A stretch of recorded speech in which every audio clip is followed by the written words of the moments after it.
Past 23 years, she had been, suffering with hearing problem. She was deaf. Even she had the mission also. రెండు చెవులో ఈ machine పెట్టుకుంటే తప్ప వినికిడి శక్తి రాదు. మైక్లో మాట్లాడినా కూడా వినిపించదు పావం. కానీ ఈరోజు ఎంత అద్భుతంగా దేవుడు స్వస్థపరిచాడో చూడండి. 23 సంవత్సరాల తర్వాత ఈరోజు అభిషేకం కాడిని విరగొట్టాల్సింది. చక్కగా వింటున్నారు. గట్టిగా హల్లెలూయా చెప్పండి. మీరు హిందూ ఫ్యామిలీని రక్షించబడ్డారు. మీరు ఏ కులం నుండి రక్షించబడ్డారు ఆ బంధువుల దగ్గరకి, ఆ కులస్తుల దగ్గరికి దేవుని పంపిస్తున్నాడు. అనేక మంది మీ కొలీగ్స్, మీరు ఉద్యోగం చేసిన మీ కొలీగ్స్ అంతా రక్షించబడబోతున్నారు. దేవుడు మన సేవలు వాడుకోబోతున్నాడు.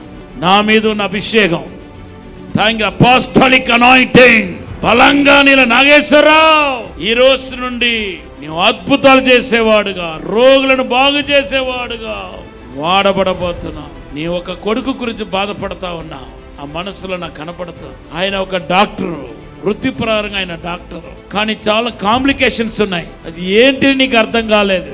దేవుడు అంటున్నాడు అది శాపం. ఆ శాపం ఈరోజు విర్రగొట్టబడుతుందని ప్రభు చెప్తున్నాడు. అలాగే నా ప్రియ సహోదరిని అభిషేకించాడు. ఈ రోజు నుండి గొప్ప సువార్థికురాలుగా దేవుడిని చేస్తాడు.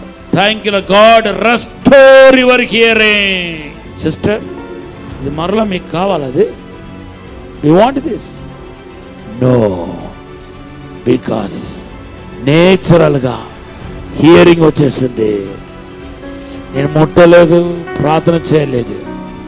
The anointing, Bible says the anointing break the yokes. మీరు అనేకులను స్వస్థపరచబోతారు.